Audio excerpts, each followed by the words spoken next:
I'm Edward, and I'm truly grateful to have you here as part of Cozy Community.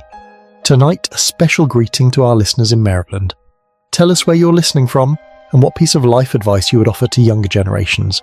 Don't forget to subscribe, so you never miss a new story. Now, let's step into tonight's mystery together. Chapter 1.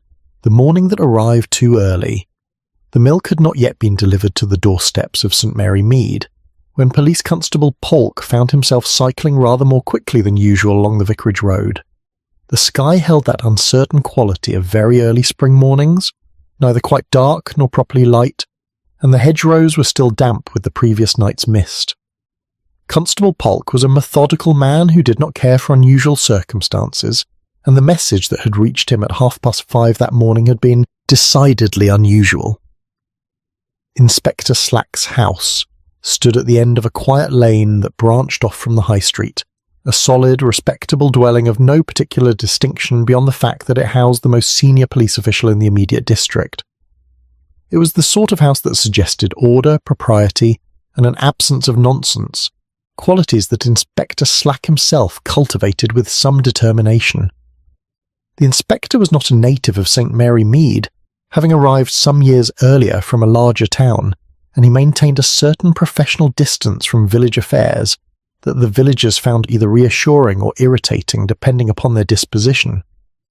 Constable Polk dismounted from his bicycle with care and approached the front door with the cautious tread of a man who wished very much that he were elsewhere. The figure lying across the doorstep was unmistakably that of a man, and equally unmistakably that of a man who would not be rising to greet the morning. He was positioned with a curious neatness, lying on his back with his hands folded across his chest, as though he had been arranged by someone with a sense of propriety even in death. His overcoat was buttoned correctly, his shoes were clean, and his hat, a modest grey felt affair, had been placed beside him with what appeared to be deliberate care.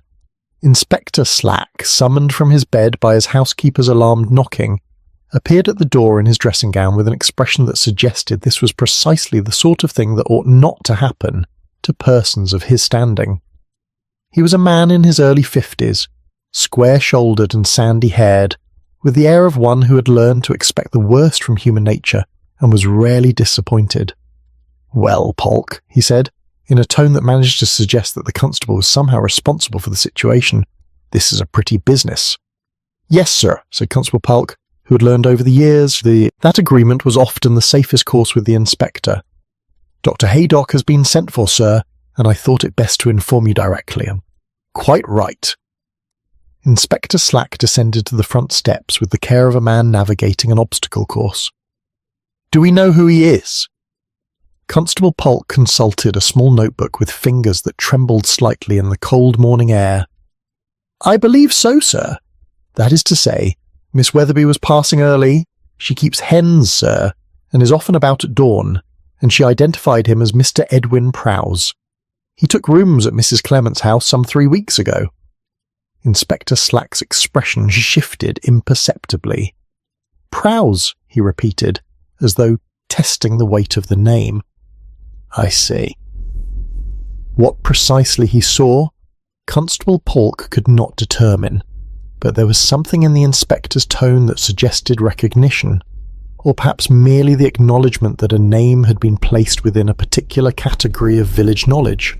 By 7:30, when the milk cart finally made its rounds, the news had spread through St. Mary Mead with the efficient thoroughness that only a village can achieve. Miss Marple, taking her morning tea in the drawing-room of her cottage, learned of it from her maid, Emily, who had heard it from the butcher's boy, who had seen the doctor's car turning into Slack's Lane at an hour when doctors' cars ought properly to be stationary in their own garages. "A body, Miss Marple," Emily reported, with the mixture of horror and satisfaction that such announcements inevitably inspire. "Right on Inspector Slack's doorstep, if you can imagine such a thing, as though someone meant it particular, if you see what I mean." Miss Marple did see what she meant. She was a small elderly lady with soft white hair and very keen blue eyes that observed a great deal more than most people realized. She had lived in St. Mary Mead all her life, and she possessed that particular understanding of human nature that comes from watching the same patterns repeat themselves in different guises across many years. "How very distressing," she said gently. "Do they know who the poor man is?" "That Mr. Prowse, they're saying. The gentleman who took Mrs. Clement's front rooms. Very quiet and respectable, by all accounts. Kept himself to himself, mostly." "Yes," said Miss Marple thoughtfully. "Yes, I had noticed him at church last Sunday. He sat in the back pew and left before the service ended. A slight, greying man with rather tired eyes." She had indeed noticed Mr. Prowse, though she could not have said precisely why he had caught her attention. Perhaps it was the way he had looked about the church with an expression that was neither curiosity nor indifference, but something closer to recognition tinged with regret.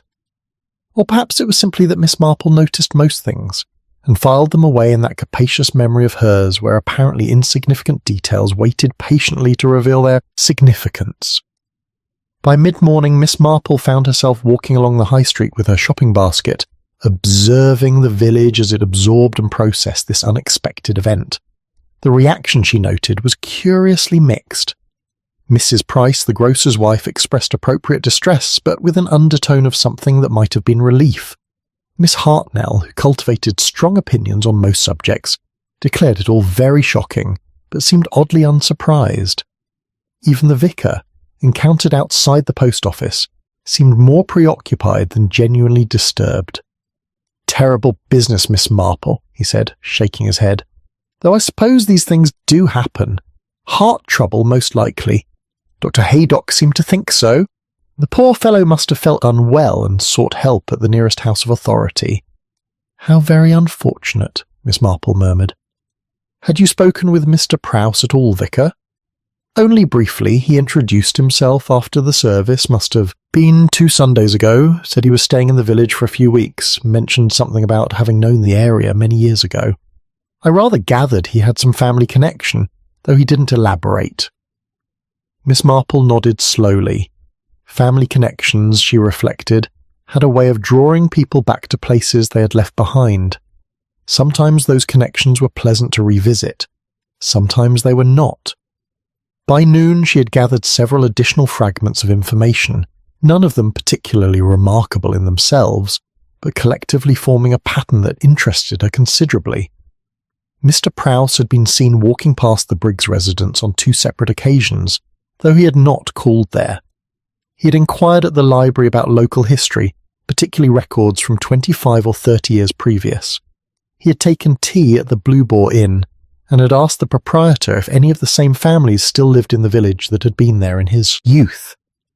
What struck Miss Marple most forcefully, however, was not what people said about Mr. Prowse's death, but how they said it. There was a quality of premature settlement about their reactions, as though a verdict had been reached before the questions had been properly asked. The general consensus seemed to be that Mr. Prowse had been in poor health, had experienced some sort of attack, and had sought help at the most visible official residence in the village. It was all very sad, very regrettable, and very, the word hung unspoken in the air, convenient. That afternoon Miss Marple received a visit from her nephew Raymond, who had motored down from London on business and stopped to see his aunt. He found her knitting by the window, her needles moving with their usual steady rhythm, while her eyes remained fixed on the lane outside. "I hear you've had some excitement in the village, Aunt Jane," he said, settling into the armchair opposite her. "Indeed," said Miss Marple, though I'm not certain that excitement is quite the word I would choose. Unease, perhaps, might be more accurate. Surely a death is a death, sad but hardly sinister. "Oh, quite," Miss Marple agreed. "It is simply that people seem rather eager to be certain it is only sad and not at all sinister. In my experience, Raymond, when people are anxious to reach a conclusion quickly, it is often because they fear what a slower examination might reveal." She paused, her needles clicking gently. "You see, the interesting thing is not that Mr. Prowse died on Inspector Slack's doorstep. The interesting thing is that no one seems particularly surprised that he did. It is as though the village had been expecting something of the sort. Not a death precisely, but a difficulty, an inconvenience that might now be considered resolved. Raymond looked at his aunt with the mixture of amusement and respect that her observations usually inspired.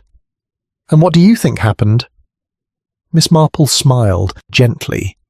"I think, my dear, that Mr. Edwin Prowse came back to St. Mary Mead for a reason. Whether that reason led directly to his death I cannot yet say, but I am quite certain that the village knows more about why he returned than anyone is willing to admit, and that, in a place like St. Mary Mead, is always worth examining with care." She returned her attention to her knitting, but her eyes remained thoughtful, and anyone who knew Miss Marple well would have recognised that particular expression. It meant that she was thinking about human nature, which was her particular field of study, and about the ways in which people convinced themselves that silence was the same as innocence. Outside, the spring afternoon faded toward evening, and in kitchens and parlours throughout St. Mary Mead, people spoke in comfortable tones about the unfortunate Mr. Prowse, and how very sad it all was, while carefully avoiding any mention of why he might have chosen to die where he did, or what he might have wanted to say before silence claimed him forever. Chapter 2. A Visitor Who Did Not Knock.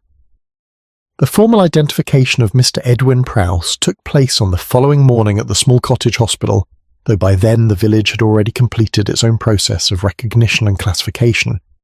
He had been, the general consensus agreed, a man of modest means and unassuming habits, the sort of person who moved through life leaving barely a ripple behind him. Miss Marple learned the official particulars from Dr. Haydock, whom she encountered quite by accident outside the chemist's shop. The doctor was a comfortable middle-aged man with the air of one who had attended to most of the village's ailments and eccentricities for so many years that very little surprised him any more. "Natural causes, I should say," he remarked, shifting his medical bag from one hand to the other. "Heart failure, most probably. The post-mortem will tell us more, of course, but I saw nothing to suggest otherwise. He was not a young man, 63, according to the papers in his wallet, and he had that greyish pallor about him that one sees in people whose hearts are labouring." "How very sad," said Miss Marple. "Had he consulted you at all during his stay in the village?" "Not once, though that's hardly unusual with people who are only visiting. They tend to carry on with whatever their London doctors have prescribed if they're being treated for anything at all." Dr. Haydock paused, his eyes thoughtful. "The curious thing, Miss Marple, is that he appeared to have made rather deliberate preparations before going out that evening. His landlady mentioned that he had laid out a suit of clothes on his bed, his best suit, she said, and had written a letter which he posted earlier in the day." "Did she say to whom the letter was addressed?" "She didn't see. Mr. Prowse was quite private about his correspondence, but Mrs. Clement did mention that he seemed rather more purposeful that last day, not agitated precisely, but as though he had something particular to accomplish." Miss Marple nodded slowly, filing this information away with all the other small details that were beginning to accumulate. A man who laid out his best suit and posted a letter before dying on a doorstep was a man who had anticipated something, though whether he had anticipated death itself was another question entirely. The facts about Mr. Edwin Prowse emerged gradually over the next few days, assembled from various sources with the patient diligence that Miss Marple applied to all matters that interested her. Mrs. Clement, his landlady, proved to be a reliable source of information, being one of those women who noticed everything about their lodgers while maintaining a scrupulous respect for their privacy. "A perfect gentleman," she told Miss Marple when the latter called to express her condolences. Mrs. Clement was a widow of perhaps 55, with grey hair neatly arranged, and the capable hands of someone accustomed to running a household efficiently. Quiet as a mouse he was, took his breakfast at 8 o'clock sharp, went out for walks in the afternoon, and was always back by 6 for his evening meal. Never any fuss, never any complaints. "Had he mentioned what brought him to St. Mary Mead?" Miss Marple inquired gently. "Only that he had known the area many years ago when he was a young man. He said he'd always meant to come back, and now that he was retired, he thought he'd take the opportunity." Mrs. Clement's face softened with remembered kindness. "He seemed pleased to be here, Miss Marple, though there was a sadness about him too. I had the feeling he had led rather a lonely life." "Did he receive any visitors while he was staying with you?" "Not a one.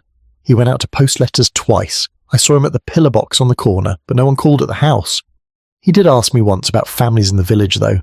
Wanted to know if the Briggs family still lived in the same house on Church Lane. Miss Marple's interest sharpened, though her expression remained pleasantly conversational. And what did you tell him?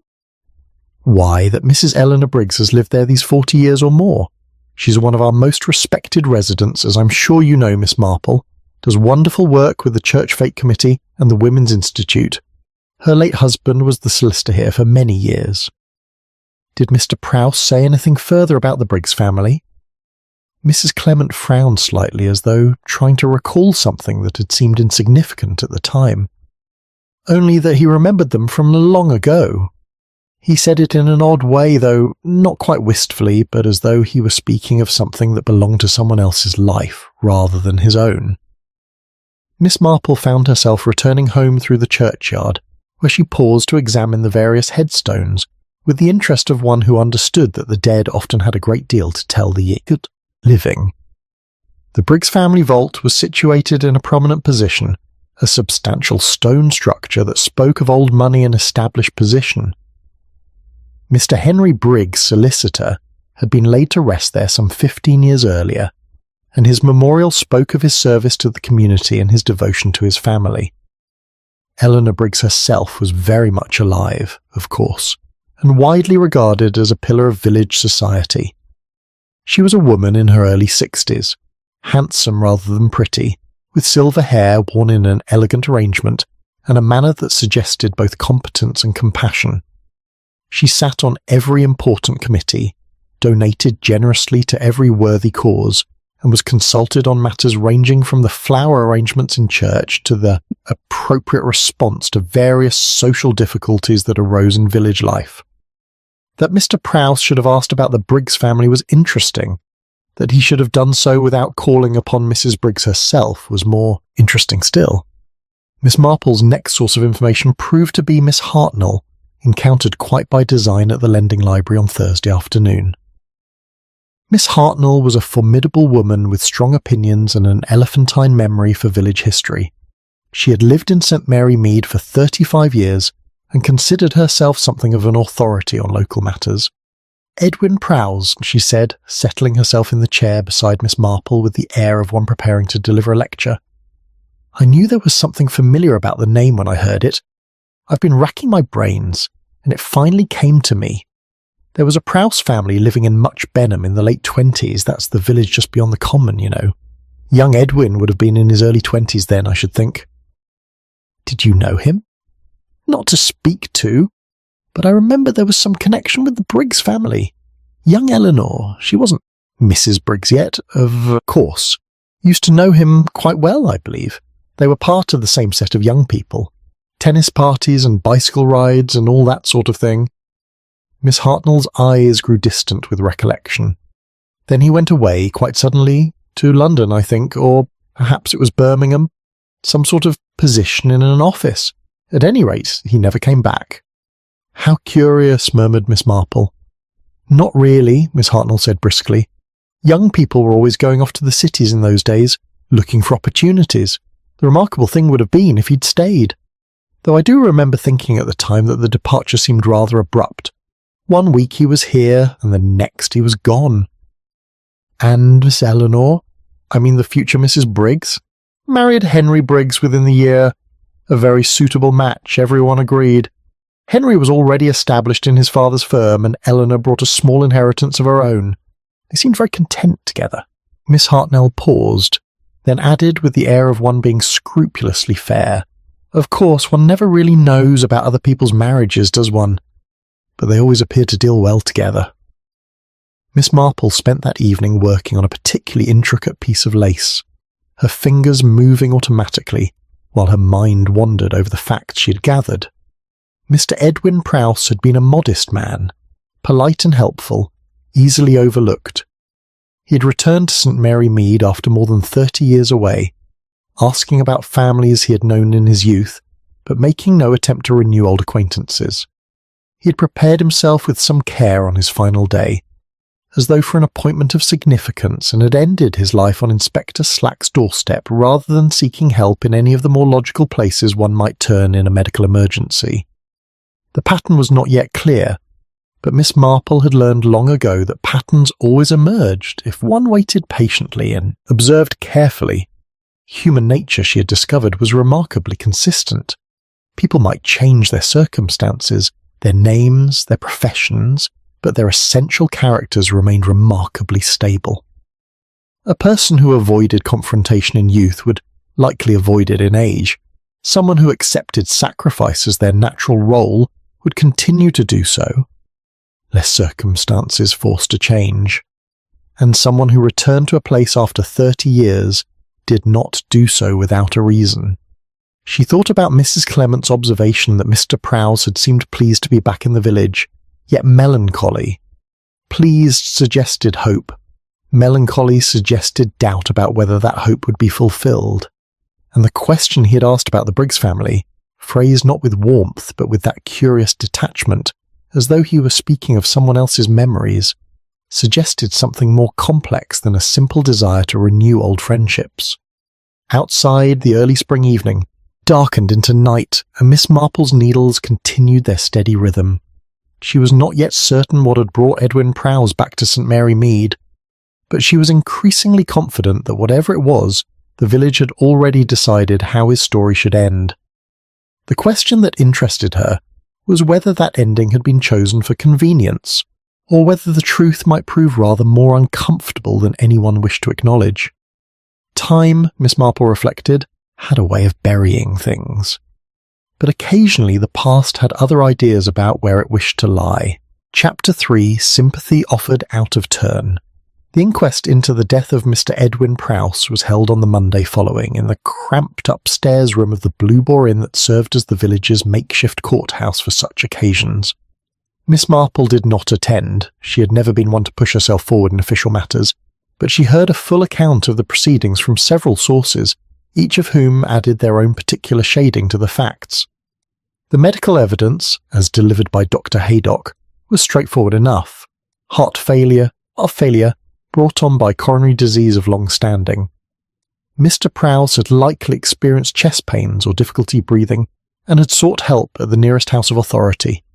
The cool night air and the exertion of walking had proved too much for his weakened heart, and he had collapsed before he could knock on the door. Death would have followed within minutes. The coroner, a precise little man from the county town who took evident pride in conducting proceedings with appropriate solemnity, had expressed his sympathy for the unfortunate circumstances and recorded a verdict of death by natural causes. The whole affair had taken less than an hour. What interested Miss Marple considerably more than the official verdict, however, was the manner in which the village had prepared itself for the inquest. Several people, it seemed, had taken it upon themselves to share observations about Mr. Prowse that shaped the narrative even before the medical evidence was presented. Mrs. Price, the grocer's wife, had mentioned to the butcher, who had mentioned it to his delivery boy, who had mentioned it to Emily, that she had served Mr. Prowse on 2 occasions and had noticed how breathless he became simply from walking up the slight incline to the shop. Quite grey around the mouth he was, she had said with a knowing nod. I remarked to Mr. Price at the time that the gentleman didn't look at all well. Miss Wetherby, who kept hens and maintained an encyclopedic knowledge of village comings and goings, had observed to the postmistress that Mr. Prowse walked with the careful gait of someone conscious of their physical limitations. You could see he was carrying worries, she had said, though whether these were worries of health or of some other nature, she had not specified. Even the proprietor of the Blue Boar, a jovial man called Mullins, who rarely concerned himself with his guests beyond ensuring they paid their bills promptly, had contributed his recollection that Mr. Prowse had seemed thoughtful-like when taking his tea, and had asked for a glass of water in a manner that suggested he might be feeling unwell. The cumulative effect of these observations was to create a portrait of a man whose death, while regrettable, had been entirely predictable. Poor health, advancing age, and the natural fragility of the human heart had combined to produce an outcome that was sad but inevitable. Miss Marple, taking tea with her friend Miss Wetherby on Tuesday afternoon, listened to these accounts with her usual expression of gentle interest. "Of course one feels dreadful for not having done more," Miss Weatherby was saying, pouring milk into her cup with the careful precision of one who took such rituals seriously. "If one had only realised how unwell the poor man was, one might have suggested he see Dr. Haydock, though I suppose these things happen so suddenly that there's often nothing to be done." "Had you spoken with Mr. Prowse at all?" Miss Marple inquired. "Only in passing. He raised his hat to me one morning when I was collecting eggs. Very polite, very courteous. But he had that look about him, if you know what I mean, the look of someone who isn't quite comfortable in the world." Miss Marple did know what she meant, though she was not entirely certain the interpretation was correct. In her considerable experience, people who looked uncomfortable in the world were often people who had something particular on their minds, and discomfort was not the same as illness. "Did he say anything to you?" "Only good morning, and then—" Miss Weatherby paused, her cup halfway to her lips. "Actually, now that I think of it, he did ask me if Mrs. Briggs still took an active role in village affairs. I said that indeed she did, that she was quite indispensable to the Church Fete Committee and several other organisations. He seemed pleased to hear it in an odd sort of way. Pleased, but also rather sad, as though hearing good news about someone made him feel his own circumstances more keenly." "How very perceptive of you," Miss Marple murmured. "Well, one does notice these things," Miss Weatherby said with modest satisfaction. "In any case, I told him that Mrs. Briggs was greatly admired in the village, and that we were all very fond of her. He thanked me and walked on. That was the extent of our conversation." Miss Marple found herself thinking about sympathy as she made her way home through the mild spring afternoon. It was a curious thing, sympathy, often offered with the best of intentions, yet sometimes serving purposes that the sympathiser might not consciously acknowledge. When people expressed regret for Mr. Prowse's death, were they genuinely grieving for a man they had barely known, or were they relieved that a potential complication had resolved itself before it could disturb the settled order of village life? The question exercised her mind considerably over the following days. She heard sympathy expressed in the post office by Mrs. Carmody, who declared it such a shame that a visitor to the village should have met such an end. She heard it at the draper's shop from Miss Lenton, who said it made one realise how fragile life can be, and how important it was to appreciate what we have. She heard it from Colonel Melrose, the chief constable, who stopped her on the high street to remark that it was dashed unfortunate, but these things do happen, and at least the poor fellow hadn't suffered long. What struck Miss Marple about all these expressions of sympathy was their timing. They had begun circulating before the inquest, before the medical evidence had been formally presented, even before Dr. Haydock had completed his initial examination. It was as though the village had collectively decided what the appropriate response should be, and had begun practicing it in preparation for the official verdict. She mentioned this observation to her nephew Raymond when he telephoned on Wednesday evening to inquire after her health. "I'm sure you're reading too much into it, Aunt Jane," he said with the affectionate scepticism of one who had learned to take his aunt's theories seriously, even when they seemed far-fetched. "People always express sympathy when someone dies, is what one does." "Certainly," Miss Marple agreed, "but there's a difference between sympathy that arises from genuine feeling and sympathy that serves as a form of insurance. The former is offered because one feels moved to offer it. The latter is offered because one wishes to establish quite publicly that one had no connection to the deceased and no responsibility for what occurred." "You think people feel responsible for Mr. Prowse's death?" "Not responsible, perhaps, but certainly invested in a particular interpretation of events. You see, Raymond, if Mr. Prowse died because he was ill and sought help that arrived too late, then his death is a tragedy but not a problem. It requires sympathy but not examination. However, if he died for some other reason, or if his presence in the village served some other purpose, then sympathy becomes rather more complicated." Raymond was silent for a moment. "What do you think he wanted?" "I think," Miss Marple said slowly, "that he wanted recognition, not necessarily of a dramatic sort, but acknowledgement that he had existed, that he had mattered, that some part of his life had significance beyond his own experience of it. And I think the village would much prefer to believe he simply wanted help for a failing heart. After she had rung off, Miss Marple sat for some time in her favourite chair, her knitting idle in her lap. She thought about all the ways in which sympathy could be weaponised, not cruelly, not even consciously, but as a means of controlling the narrative before questions could be properly asked. Poor Mr. Prowse, everyone said.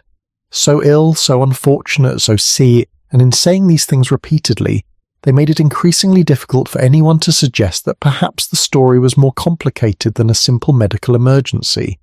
It reminded her of a situation many years ago in her own family, when a distant cousin had died under circumstances that were officially described as accidental, but which Miss Marple had always suspected were rather more complex.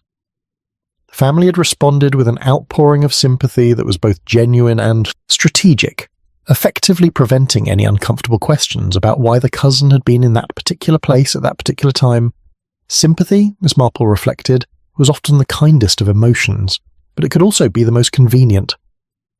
She picked up her knitting again, her needles resuming their rhythmic clicking. Outside, the evening settled over St. Mary Mead with its usual tranquillity, and in windows throughout the village, people sat in warm contentment, secure in the knowledge that they had done the proper thing, expressed the proper sentiments, and preserved the proper order. Only Miss Marple, watching the shadows lengthen across her garden, wondered whether propriety and truth were quite the same thing, and whether Mr. Edwin Prowse might have had something rather different in mind when he made his final journey to Inspector Slack's doorstep. Chapter 4, Names Remembered with Caution. The days following the inquest settled into a quiet rhythm that might have suggested the matter was closed, were it not for certain small hesitations that Miss Marple continued to observe in the conduct of village conversation. It was not that people avoided speaking of Mr. Prowse, indeed, his name arose with reasonable frequency, but rather that certain other names, when they appeared in proximity to his, produced a curious effect not unlike that of a stone dropped into still water, creating ripples that spread outward before the surface smoothed itself again. Miss Marple had always been attentive to the patterns of speech, to the small grammatical evasions and tactical pauses that revealed more than direct statements ever could. And so when she found herself taking tea with Mrs. Carmody, the postmistress, on Thursday afternoon, she listened with particular care to what was said and what was delicately left unspoken. "I've been thinking about poor Mr. Prowse," Mrs. Carmody remarked, settling a second biscuit onto her plate with the air of one who had earned such indulgences through conscientious service to the community. "It's difficult to imagine that he came all this way only to end as he did. One wonders what his thoughts must have been." "Indeed," Miss Marple murmured encouragingly. "Of course he must have had connections here once, mustn't he? I mean to say, people don't simply choose St. Mary Mead at random for a holiday." Mrs. Carmody paused, her teacup suspended midway between saucer and lips. "I suppose he might have known various families. The village hasn't changed all that much in 30 years, not in its essentials. Miss Hartnell mentioned that he knew the area in the late 1920s, Miss Marple observed gently. "Did she?" Mrs. Carmody's expression suggested this was not news to her, though she was pretending otherwise for the sake of politeness. "Well, Miss Hartnell has a remarkable memory for such things. I wasn't here myself then. I only came to St. Mary Mead when I married Mr. Carmody in '34, but I've heard stories, naturally." "About Mr. Prowse?" "About that era in general. There was quite a lively set of young people then, from what I understand, tennis parties and amateur theatricals and all that sort of thing." She set down her teacup with a small click. Mrs. Briggs, Miss Eleanor Hartley as she was then, was apparently very much at the centre of it all. Such a beautiful young woman, by all accounts, and so accomplished. She played the piano beautifully and had the most lovely voice. Miss Marple waited, her knitting needles moving with their usual steady rhythm. Mrs. Carmody, she had learned, was one of those people who needed time to approach a subject from various angles before arriving at her actual point. "I believe there was another young man in that circle," Miss Carmody continued, her tone becoming slightly more careful. someone who was rather devoted to Miss Eleanor. I can't quite recall his name. Thompson or perhaps Thornton? No, I'm being foolish. It was definitely Thompson. She paused, then added quickly, or it may have been someone else entirely. Memory plays such tricks. The name, Miss Marple noted, had been offered and then immediately obscured, like a fish glimpsed beneath the surface of a pond before darting back into darker water. Mrs. Carmody had remembered it clearly enough to speak it aloud, but not clearly enough to stand by it. Was this Thompson or Thornton? Was he a local young man? Miss Marple inquired. I believe so, or near enough. From Much Benham, perhaps, or one of the surrounding villages. Mrs. Carmody reached for another biscuit, though she made no move to eat it. At any rate, nothing came of it. Miss Eleanor married Mr. Briggs, which was universally agreed to be a most suitable arrangement, and the other young man, whichever one it was, went away to make his fortune in London or some such place. How interesting, said Miss Marple.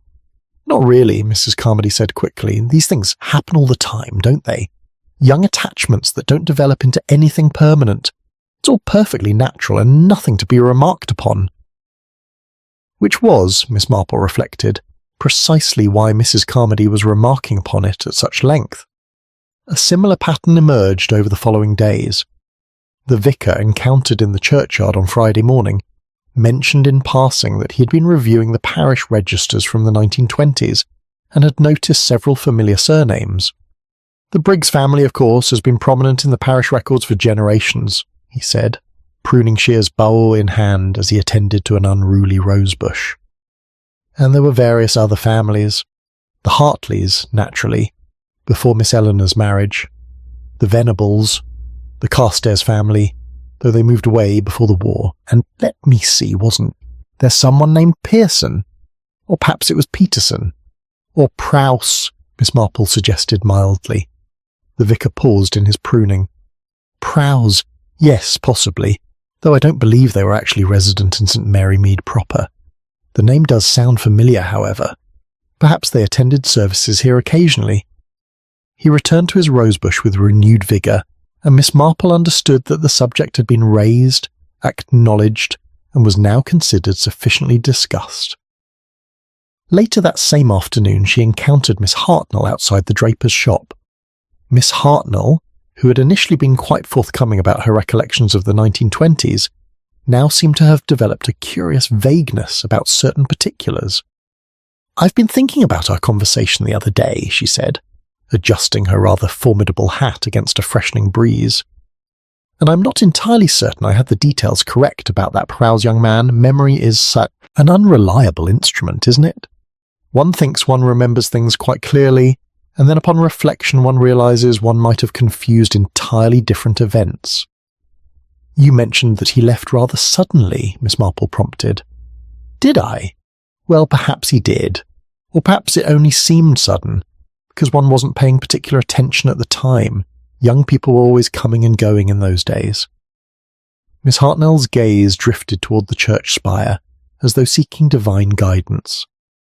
And naturally one doesn't wish to speak carelessly about matters that might involve, that is to say, when people of standing in the community might be, oh dear, you do see what I mean, Miss Marple. Miss Marple saw exactly what she meant. Miss Hartnell, having initially spoken freely about the past, had been reminded, by whom one could only speculate, that certain recollections might be inconvenient to certain people, and that discretion was therefore advisable. The most illuminating conversation, however, came from an unexpected source. On Saturday morning, Miss Marple found herself sharing a bench outside the post office with young Tom Briggs, Mrs. Eleanor Briggs' grandson, who was home from university for the spring holiday. He was a pleasant young man of perhaps 22, with the dark hair and clear eyes of his grandmother's family, and an air of earnest thoughtfulness that reminded Miss Marple of scholars in the making.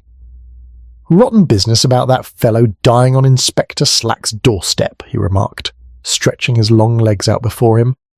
"Grandmother's been quite upset about it, though she tries not to show it."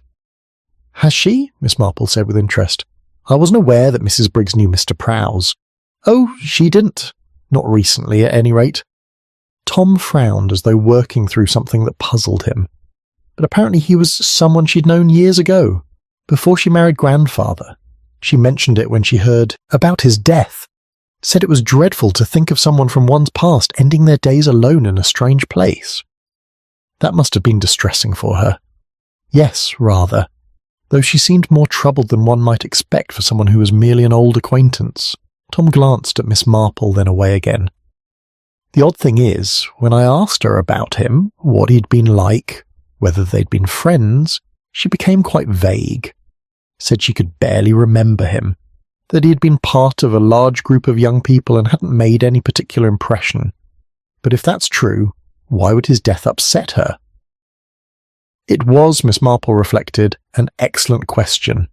People were not generally distressed by the deaths of individuals who had made no particular impression upon them. And if Mrs. Briggs had been merely vaguely acquainted with Edwin Prowse 30 years ago, his return to St. Mary Mead and his subsequent death might reasonably be expected to produce polite regret, rather than genuine disturbance. Perhaps, she suggested gently, your grandmother is one of those people who feels deeply for others, even though she knew only slightly. Perhaps, Tom agreed, though he sounded unconvinced. Or perhaps there's more to it than she's saying. I get the impression, and mind you, this is only an impression, that people are being rather careful about what they remember, as though they've all agreed on a particular version of the past and don't want to deviate from it. Miss Marple regarded the young man with approval. He had the sort of mind that noticed inconsistencies and was not satisfied with convenient explanations. It was a quality that universities cultivated in the best of their students, and one that villages often found inconvenient. History, she observed, is often a matter of agreement rather than fact. People decide collectively what happened and why, and those who remember differently are gently encouraged to reconsider. Tom looked at her sharply. You think there's something that people don't want remembered about Mr. Prowse? I think, Miss Marple said carefully, that Mr. Prowse returned to St. Mary Mead for a purpose, and that purpose involved people who would prefer not to be involved.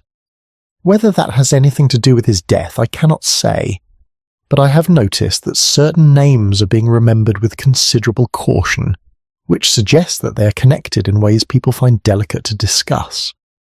She rose from the bench, gathering her shopping basket. Your grandmother is a woman of great respectability, Tom. That respectability has been built over many years through consistent behaviour and dedicated service to the community. It is natural that she would wish to protect it from even the appearance of irregularity. But if there's nothing irregular, why would it need protecting? That, said Miss Marple with a gentle smile, is indeed the question. She left him sitting on the bench, staring thoughtfully at nothing in particular, and made her way home through the spring sunshine. Names, she reflected, were curious things. They could be spoken freely or not at all, remembered with clarity or veiled in confusion, connected to other names or carefully isolated. And in the case of Edwin Prowse, his name had become entangled with others in ways that made people uncomfortable. So uncomfortable that they were editing their memories in real time, reshaping the past to conform to a present that required him to have been nobody in particular who had died of natural causes for no particular reason. It was all very interesting and very human, and very much what Miss Marple had come to expect from people who had something they wished to keep quietly buried. Chapter 5. A Past Recalled in Fragments. The spring advanced with its customary irregularity, offering bright mornings that promised warmth and afternoons that delivered rain instead. Miss Marple, who had lived through enough English springs to take such fickleness in stride, spent the wet hours working on her correspondence and the fine hours tending to her garden. It was during one of these latter occupations, while dead-heading early daffodils, that she received an unexpected visit from Mrs. Eleanor Briggs herself. Mrs. Briggs came up the garden path with the measured tread of someone who had thought carefully about making this call, but remained uncertain whether it was wise. She was dressed with her usual quiet elegance in a grey suit that suggested both respectability and restraint, and she carried herself with the assurance of a woman accustomed to being listened to with attention. "Miss Marple," she said, her voice carrying that particular tone of controlled cordiality that those in positions of social authority often employed. I hope I'm not disturbing you. I was passing by and thought I might stop for a moment. Miss Marple, who knew perfectly well that Mrs. Briggs's house lay in quite the opposite direction, and that one did not simply pass by unless one had a specific purpose, smiled warmly and gestured toward the garden bench. "How kind of you to call. Won't you sit down? I was just about to take a brief rest from my labours. The daffodils this year have been quite magnificent, though they do require such vigilant attention." Mrs. Briggs settled herself on the bench with the careful arrangement of her skirt that spoke of long practice in maintaining dignity under various circumstances. For a moment she said nothing, gazing at the garden with an expression that might have been appreciation, but seemed more like distraction. "I wanted to speak with you," she said at length, "about this unfortunate business with Mr. Prowse." "Yes," said Miss Marple, gently. "It has troubled the village considerably." "Indeed." Mrs. Briggs's hands, gloved in soft grey leather, folded themselves precisely in her lap. "I understand that people have been talking, drawing connections between Mr. Prowse and various families in the village, my family in particular. People do tend to seek patterns in the past when they're confronted with unexplained events in the present," Miss Marple observed. "It's a natural human impulse." "Natural, perhaps, but not always accurate." Mrs. Briggs drew a careful breath. "I thought it might be helpful if I were to clarify matters directly, rather than allowing speculation to flourish unchecked.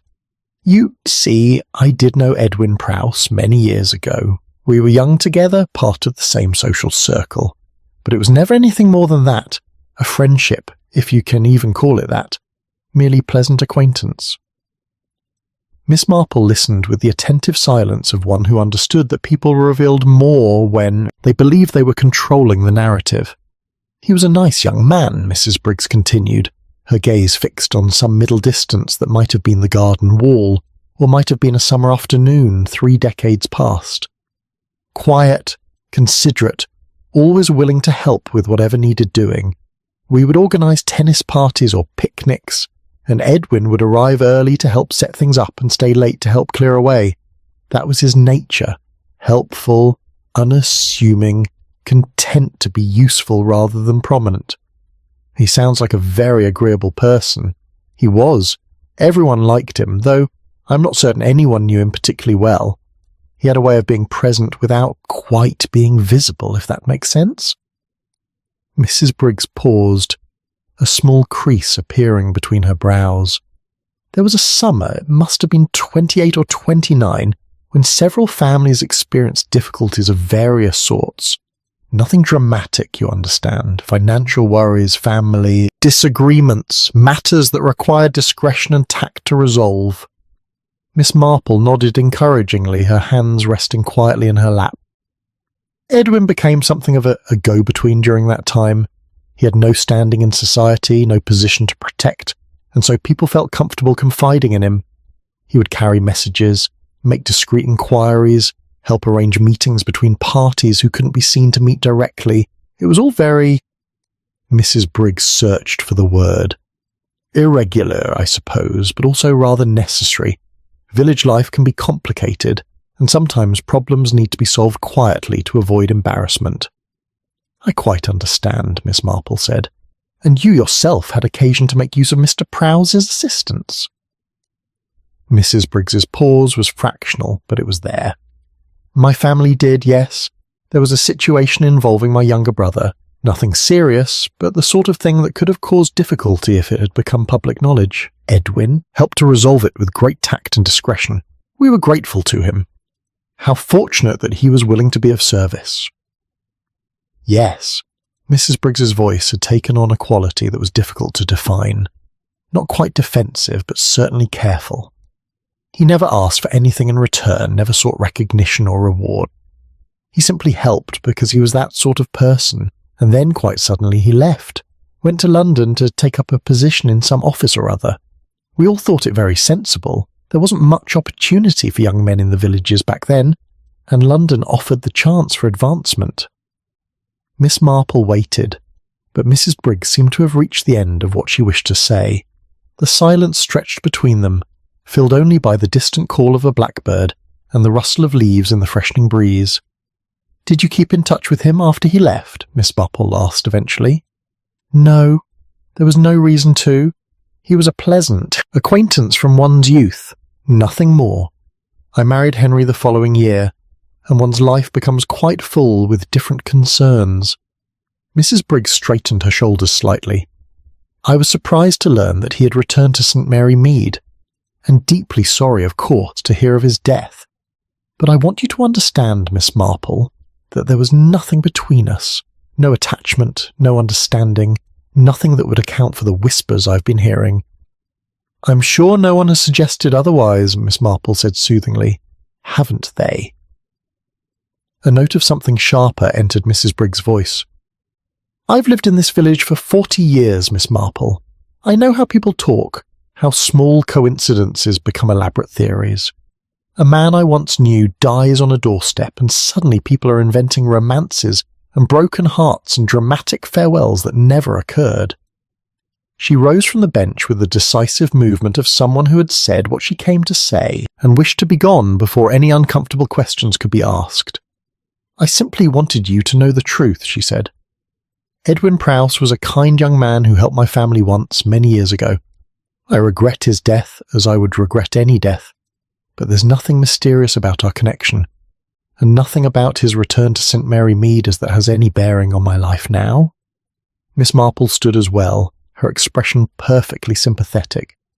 "Thank you for taking the time to explain, Mrs. Briggs. I can see that the situation has been distressing for you." After Mrs. Briggs had departed, moving back down the garden path with the same measured dignity with which she had arrived, Miss Marple resumed her seat on the bench and considered what she had heard. It was, she reflected, a very carefully constructed account, not false precisely, but edited with great care to present a particular version of events. Mrs. Briggs had come to establish a narrative. Edwin Prowse had been helpful young man who had once done her family a service, and in his death, while sad, was simply the unfortunate result of poor health and bad timing. What interested Miss Marple most was not what had been said, but what had been so carefully avoided. Mrs. Briggs had spoken of Edwin helping her family, but had not specified the nature of the difficulty or her brother's involvement. She had mentioned that Edwin carried messages and arranged meetings, but had not said for whom or regarding what matters. She had described his departure as sensible and sudden, but had offered no explanation for why someone so helpful and so integrated into the social life of the area should have left with such apparent abruptness. Most significantly, she had not explained why Edwin Prowse's death should trouble her enough to prompt this visit. A visit designed to control information before Miss Marple could gather it elsewhere. That evening, Miss Marple received a second visitor. Young Tom Briggs appeared at her door just as dusk was falling, looking slightly sheepish but determined. "I hope you don't mind my calling, Miss Marple," he said when she had ushered him into the drawing room. "I've been thinking about our conversation the other day, and I wanted to tell you something. It's about my grandmother." "Please, sit down," Miss Marple said, gesturing to a comfortable chair. "Would you care for tea?" "No, thank you. I can't stay long. Grandmother thinks I've gone to return some books to the library." He settled himself on the edge of the chair with the nervous energy of youth. "The thing is, after Mr. Prowse died, I found Grandmother looking through some old photograph albums. She had them spread out on the table in her sitting room, and she was studying them with such concentration that she didn't hear me come in." "Did you see what photographs she was examining?" "Yes. They were from the late 1920s, before she married Grandfather. There were pictures of tennis parties and garden gatherings, all those things people did back then, and in several of them there was a young man standing slightly apart from the main group. Not in the centre of things, but always there, always in the background." "Mr. Prowse?" "I believe so. When Grandmother realised I was there, she closed the albums very quickly and said she was simply feeling nostalgic. But Miss Marple, she looked," Tom struggled to find the right word, "guilty, I suppose, or perhaps worried, as though she'd been caught doing something she shouldn't." Miss Marple was silent for a moment, her mind assembling fragments into a clearer picture. Mrs. Briggs reviewing photographs of her youth, searching for images of Edwin Prowse. Not the behaviour of someone who barely remembered an insignificant acquaintance, but of someone confronting a past that had returned to claim recognition. "Thank you for telling me, Tom," she said gently. "I know it must be difficult to feel you're betraying your grandmother's confidence." "I'm not trying to cause trouble," he said earnestly. "I just think, well, I think Mr. Prowse deserves to be remembered properly, not dismissed as some vague figure who happened to die in an unfortunate place. He was a person, wasn't he? He must have had reasons for what he did." "Indeed," Miss Marple agreed, "and I suspect those reasons involved promises made and sacrifices accepted, and perhaps the hope that after all these years someone might finally acknowledge what he had done." After Tom had gone, Miss Marple sat in the gathering darkness, thinking about the fragments of the past that were slowly assembling themselves into a coherent whole. Edwin Prowse, the helpful young man; Eleanor Briggs, the beautiful and accomplished girl at the centre of village social life; a family difficulty that required discretion; a sudden departure that everyone agreed was sensible but no one could quite explain; and now, 30 years later, a man lying dead on a doorstep, having returned to seek something that Mrs. Briggs was very much hoping no one would think to offer. Recognition, Miss Marple thought. That was what he had wanted. Not money, not revenge, not even apology. Simply the acknowledgement that he had existed, that what he had done had mattered, that his sacrifice had not been forgotten, even if it had never been publicly acknowledged. But recognition, as Miss Marple knew very well, could be an expensive gift when it threatened the carefully maintained respectability of one's present life. Chapter 6. The Comfort of an Old Assumption. By the second week following Mr. Prowse's death, the village had settled into a comfortable rhythm of certainty about what had occurred and why. The narrative had been polished through repetition until it gleamed with the lustre of accepted truth. A man in poor health had sought help at the nearest official residence and had collapsed before assistance could reach him.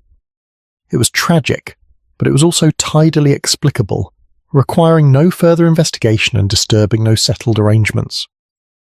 Miss Marple observed this process with the detached interest of one who had witnessed similar phenomena many times before.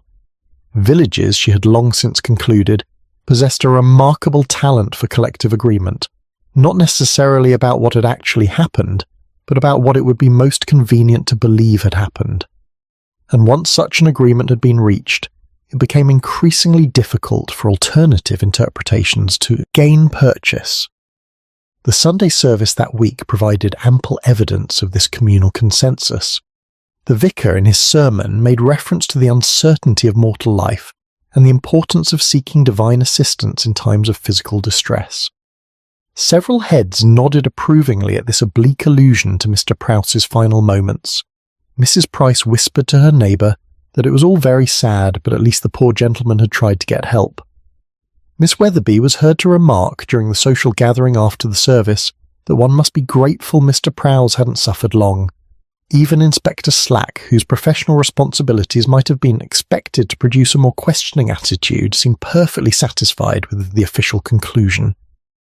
Miss Marple encountered him outside the church and noted the particular expression of relief that suggested a man who had feared complications and was pleased to have avoided them.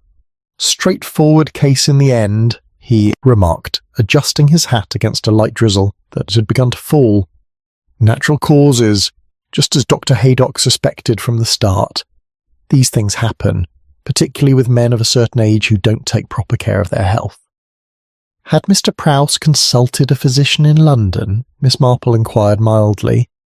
Inspector Slack looked momentarily nonplussed by this question, as though it had not occurred to him to investigate such details. "I couldn't say, Miss Marple.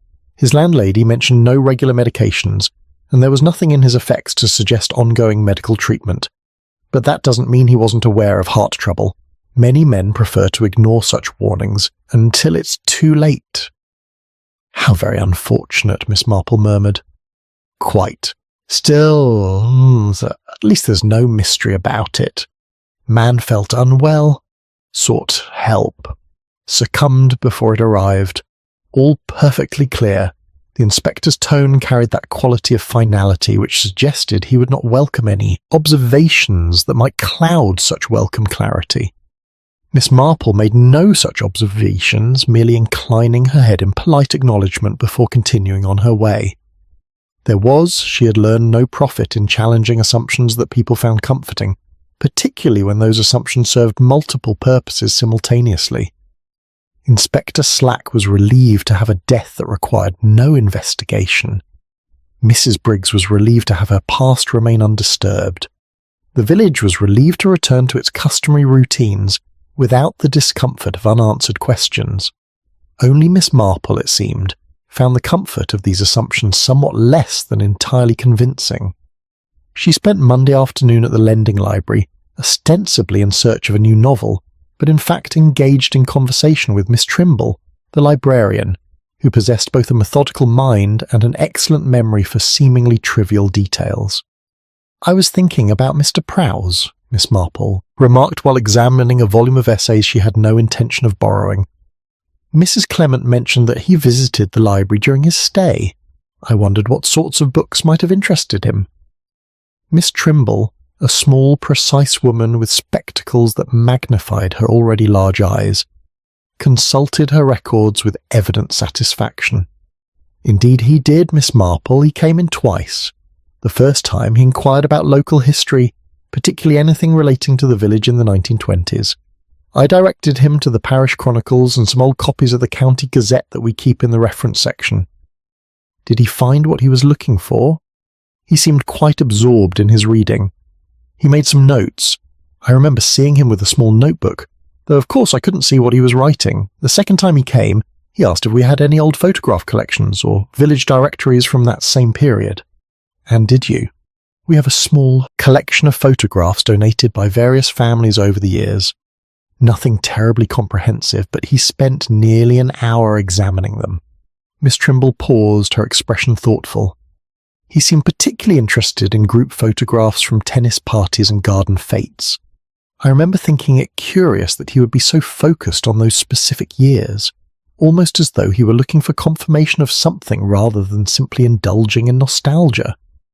Miss Marple returned this volume to the shelf and selected another. "Did he say anything about what he found?" "Only that it was interesting to see how little some things had changed. He mentioned that several of the same families still appeared to be prominent in village affairs." Miss Trimble lowered her voice slightly. "Though between ourselves, Miss Marple, I had the impression he was disappointed about something.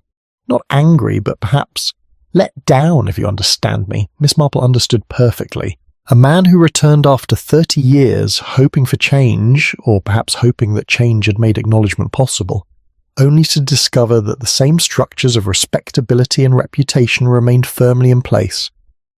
It must indeed have been disappointing. That evening she received a visit from Dr. Haydock, who had stopped by to deliver some medicine for her rheumatism and stayed for a cup of tea.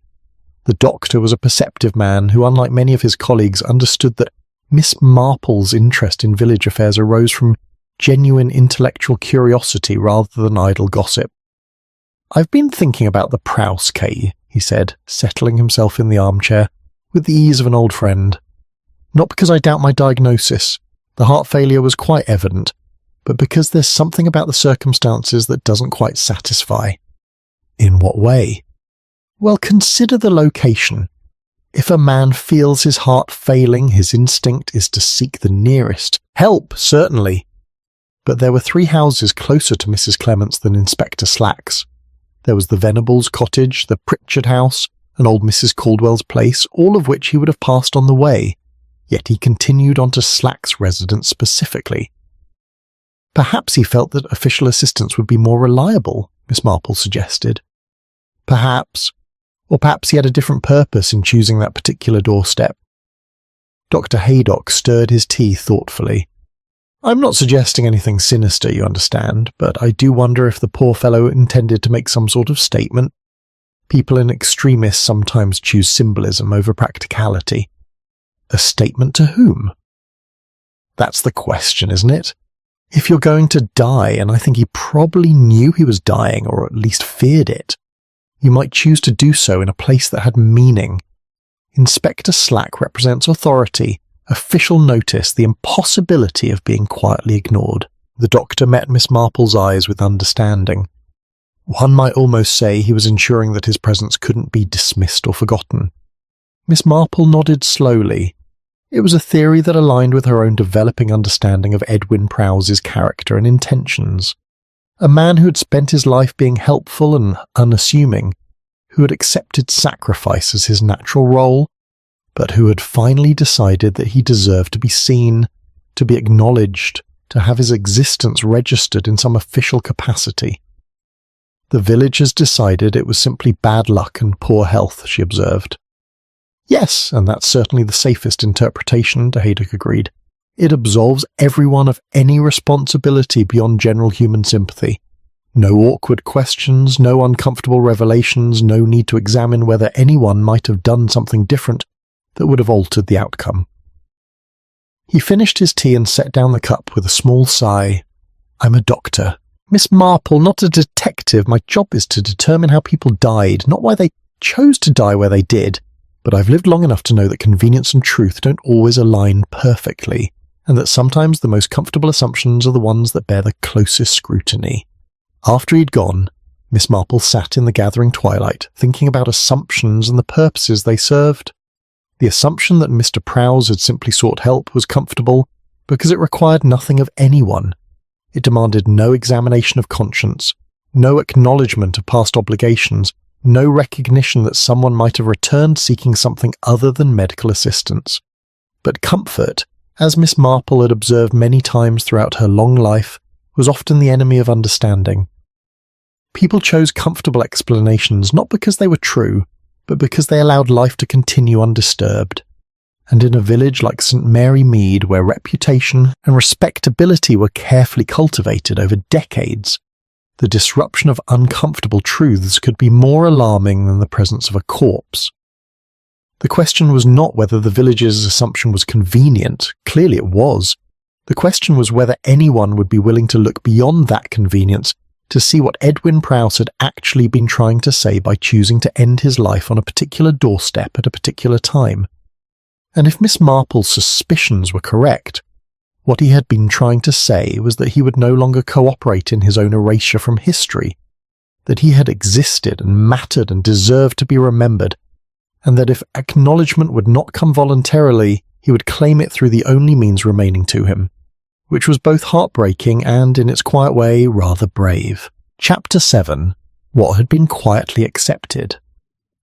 The true nature of what had occurred 30 years earlier emerged not through any dramatic revelation, but through the patient accumulation of small details that, when assembled, created a picture considerably more complex than the comfortable narrative the village had constructed. Miss Marple's understanding began to crystallize on a Tuesday afternoon when she encountered old Mrs. Hartley, Eleanor Briggs's mother, taking the air in her bath chair near the church. Mrs. Hartley was well into her 80s now, her mind still sharp but her body increasingly frail, and she was accompanied by a nurse who wheeled her along the quiet lanes when the weather permitted. The nurse, recognizing Miss Marple, paused to exchange pleasantries, and Mrs. Hartley gestured for Miss Marple to sit on the nearby bench. "You'll forgive me for not rising," Mrs. Hartley said, with the dry humour of one who had long since accepted the indignities of age. "My daughter worries about me taking these outings, but I've always maintained that fresh air and a proper view are worth more than cotton wool and closed curtains." "I quite agree," Miss Marple said warmly. "The spring has been lovely this year." "Has it?" Mrs. Hartley's eyes, still remarkably keen despite her years, studied the churchyard with an expression that might have been contemplation or might have been something closer to assessment. "I confess, I've been thinking rather more about the past than the present lately. This business with young Prowse has stirred up memories I thought I'd successfully buried." The nurse had moved a discreet distance away to examine a flowering shrub, and Mrs. Hartley lowered her voice slightly. "You know, of course, that Eleanor knew him. Everyone is pretending otherwise, but there's no point in that sort of fiction with me. I'm too old to care about maintaining comfortable illusions." She paused, then added with characteristic directness, "He was in love with her, poor boy. Quite desperately, I should say, though he was far too well-mannered to make a nuisance of himself about it. Miss Marple said nothing, understanding that silence was often the best encouragement for continued confidence. Eleanor was very beautiful then, and she knew it, though she wasn't vain about it in any vulgar way. You simply accepted admiration as her natural due, which I suppose it was. Edwin wasn't the only young man who trailed after her, but he was perhaps the most devout. He would do anything she asked, run errands, deliver messages, solve little problems that arose. She found it useful, I think, to have someone so reliably helpful. And your family's difficulty that Mrs. Briggs mentioned. Mrs. Hartley's expression hardened slightly.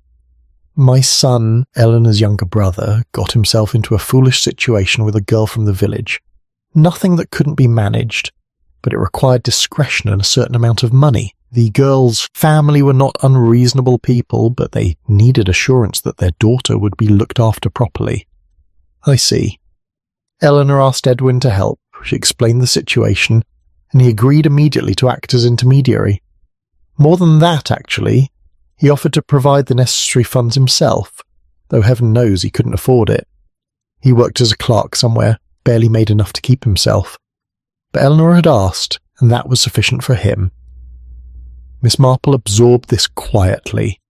The picture was becoming clearer now.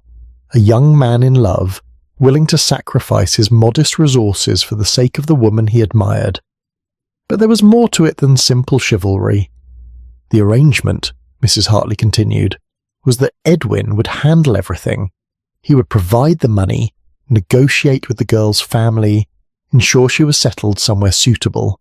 In exchange, she paused, her fingers tightening slightly on the arms of her chair. In exchange, Eleanor's brother would be free to pursue his career without scandal, and Eleanor herself would avoid any association with sordid family trouble. It was all very practical. And Mr. Prowse accepted this arrangement? He proposed it. Eleanor merely accepted. Mrs. Hartley's voice carried a note of something that might have been regret. I remember thinking at the time that it was rather convenient for everyone except Edwin, but he seemed perfectly content with the situation. He said he was glad to be of service, that it gave him purpose to help those he cared about. The breeze rustled through the churchyard trees, and somewhere nearby a robin sang its territorial declaration. Of course there was an understanding, unspoken but quite clear, that once the matter was resolved, Edwin would leave the area. It wouldn't do to have him remain as a constant reminder of the family's embarrassment. And I think Eleanor suggested, in that gentle way she had, that a fresh start in London might offer better prospects for advancement than anything the villagers could provide.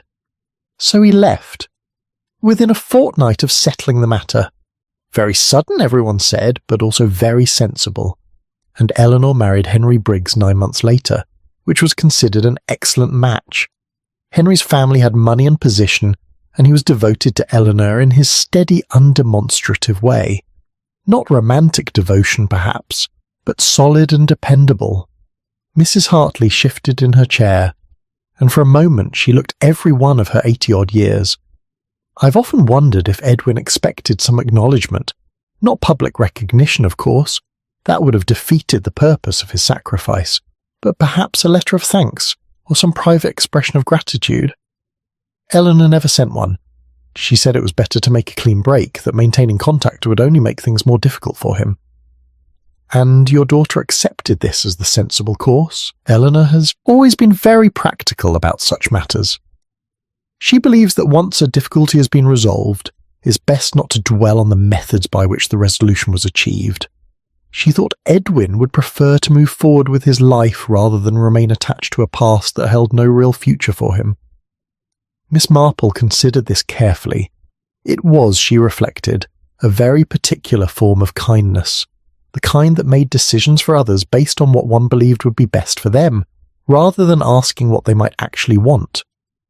Eleanor Briggs had accepted Edwin Prowse's sacrifice with grace and gratitude, and had then helped him to disappear from her life with the same efficiency with which he had solved her family's problem. Did anyone in the family keep in contact with him? She asked gently. Not that I'm aware of. Eleanor said it would be kinder not to. That maintaining a connection would prevent him from forming new attachments, finding a wife of his own, building a proper life. Mrs. Hartley's eyes grew distant. I sometimes wondered if that was entirely true, or if it was simply more comfortable for Eleanor to believe it. Easier to accept someone's sacrifice if you convince yourself that forgetting them is actually in their best interest. The nurse returned then, suggesting that Mrs. Hartley should be getting home before the afternoon grew too cool. As Miss Marple helped to arrange the blanket more securely around the old lady's legs, Mrs. Hartley reached out and caught her hand. "He came back to be remembered, didn't he?" she said quietly. After 30 years of being quietly erased, he wanted someone to acknowledge that he had existed, that what he did had mattered. And Eleanor couldn't give him that, because it would have required admitting that her entire comfortable life had been built on his willing erasure. "Perhaps," Miss Marple said gently. "I'm too old to pretend any more, Miss Marple. My daughter is a good woman who has done much good in this village. But goodness built on someone else's sacrifice has a weight to it, whether we choose to acknowledge that weight or not." She released Miss Marple's hand with a sigh. Poor Edwin. I think he finally realised that no amount of patience would change the fundamental fact that Eleanor had accepted his sacrifice as her due and moved on without looking back. Some people can do that, you know. Accept generosity as though it were their natural right, and never feel the burden of unpaid debts. As the bath chair was wheeled away down the lane, Miss Marple remained on the bench, thinking about acceptance, how some people accepted gifts, accepted sacrifice, accepted devotion, all with the serene confidence that such things were simply the natural order of their world, and how those who gave so freely often hoped that their giving would eventually be recognised, that gratitude would ripen into acknowledgement, that sacrifice would earn at least the dignity of being remembered. But Eleanor Briggs had accepted Edwin Prowse's help as one might accept good weather, pleasant while it lasted, but not requiring any particular examination once it had passed. She had allowed him to solve her family's difficulty, allowed him to leave, allowed him to disappear from her life, and had then allowed herself to forget him with the clear conscience of someone who believed she had actually done him a kindness by enabling him to start fresh. And Edwin, waiting in London for 30 years for some word that never came, had finally understood that the acknowledgement he sought would never arrive voluntarily. He had returned not to make trouble, but simply to be seen, to stand before the life his sacrifice had made possible, and ask quietly but insistently to be remembered. The village had called it kindness when Eleanor Briggs cut all ties with Edwin Prowse after his service to her family. She had called it kindness herself. But Miss Marple, sitting in the quiet churchyard as the afternoon light slanted through the trees, thought it might have been something closer to convenient forgetting dressed up in the garments of concern, and convenient forgetting in her long experience was rarely as innocent as it appeared. Chapter 8. The Choice That Was Never Spoken. The final piece of the puzzle came to Miss Marple not through investigation but through chance, or what appeared to be chance, though she had learned long ago that apparently accidental encounters often had their own hidden logic. She was taking tea at the vicarage on Thursday afternoon, a regular engagement that she and Mrs. Clement, the vicar's wife, had maintained for many years. It was during this visit that Mrs. Clement, Edwin Prowse's former landlady, mentioned something that had been troubling her conscience. "I've been thinking about Mr. Prowse's last day," she said, pouring milk into Miss Marple's cup with the automatic precision of long practice. "There's something I didn't mention to the police because it didn't seem relevant at the time, and I didn't want to appear to be gossiping about a dead man. But it's been weighing on my mind." "What is it, my dear?" Miss Marple asked gently. Mrs. Clement set down the milk jug and folded her hands in her lap. On that final evening, Mr. Prowse went out at 6:30. He was dressed in his best suit, the one I mentioned to Dr. Haydock, and he seemed quite composed, though also rather determined. When I asked if he would be returning for supper, he said he had an appointment but expected to be back by 8 o'clock. An appointment at that hour?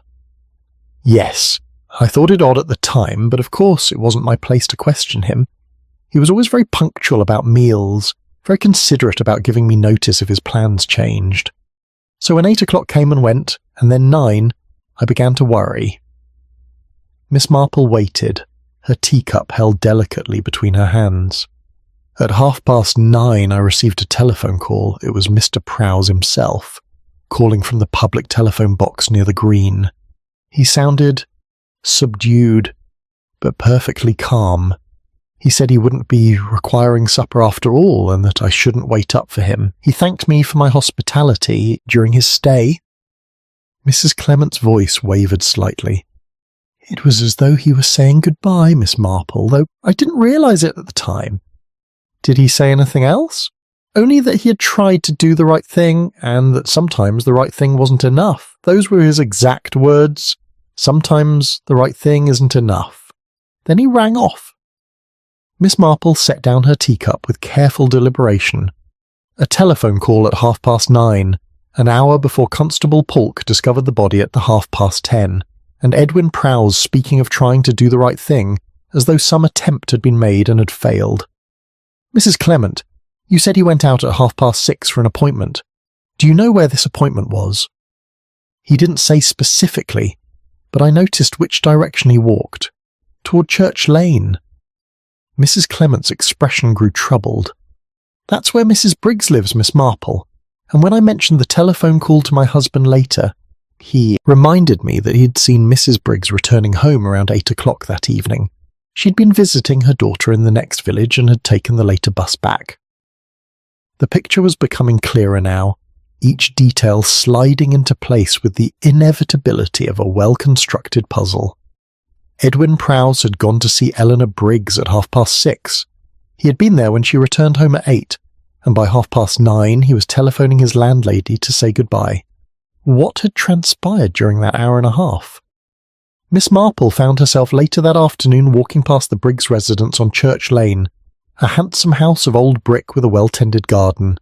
She did not call, that would have been too direct, and besides, she was beginning to understand that Eleanor Briggs had already told her version of events, the version in which Edwin Prowse had been merely a helpful acquaintance from long ago, whose death, while sad, had no particular connection to her present life. Instead, Miss Marple continued to the small cottage where Miss Hartnell lived, knowing that Miss Hartnell's sitting-room window overlooked Church Lane, and that Miss Hartnell possessed both good eyesight and a keen interest in the movements of her neighbours. I happened to notice your light on that evening, Miss Marple said, after the initial pleasantries had been observed. The evening Mr. Prowse died, you must have been working late. Miss Hartnell, who responded well to having her habits recognised, nodded vigorously. I was sorting through papers for the Church Fete Committee. Tedious work, but it has to be done. I was at it until nearly 9 o'clock. Then you must have seen a good deal of the evening's comings and goings. One can hardly help noticing, Miss Hartnell said, though her tone suggested she helped it along quite deliberately. I saw Mrs. Briggs return from her daughter's on the 8 o'clock bus, and I noticed a gentleman waiting by her gate, a slight man in a grey suit. He approached her as she came up the path. Mr. Prowse, one assumes. I believe so, though I couldn't see his face clearly from this distance. They spoke for a moment at the gate, and then Mrs. Briggs invited him inside. The front door closed behind them. Miss Hartnell paused significantly. About an hour later, it must have been shortly after 9, the door opened again and the gentleman left. He walked quite slowly down the lane, as though he were very tired. Did Mrs. Briggs see him out? She stood in the doorway for a moment watching him go, then she closed the door. Miss Hartnell's expression suggested she had found this behaviour somehow inadequate. She didn't call after him or follow him or anything of that sort, simply closed the door and went back inside. Miss Marple thanked her and took her leave, her mind working through the implications of this account. Edwin Prowse had waited for Eleanor Briggs to return home. They had spoken for an hour in the privacy of her sitting room, and then he had left, walking slowly as though very tired or very defeated, and had made his way to the telephone box to call his landlady. What had he asked for during that conversation? And more importantly, what had Eleanor Briggs chosen to offer in return? The answer came to Miss Marple that evening as she sat by her window watching the last light fade from the sky. Edwin Prowse had not come seeking money or apology or any material recompense. He had come seeking acknowledgement, the simple recognition that he had existed, that his sacrifice had mattered, that 30 years ago he had given up his modest resources and his presence in the place he loved because the woman he loved had needed him to disappear. He had wanted Eleanor Briggs to say plainly and honestly, "Yes, you helped my family. Yes, you gave up everything you had. Yes, I allowed you to do so. And yes, I benefited from your sacrifice. Thank you." But Eleanor Briggs, Miss Marple suspected, had not been able to give him even that small acknowledgement. Not because she was cruel or heartless, but because to acknowledge the debt would be to disturb the careful edifice of her respectable life. She had built her position in the village on the foundation of her marriage to Henry Briggs, her charitable works, her irreproachable conduct over 4 decades. To admit that all of this had been made possible by another man's sacrifice, a man she had then severed all connection with, would have introduced a complication she could not accept. And so instead of acknowledgement, she had offered reassurance.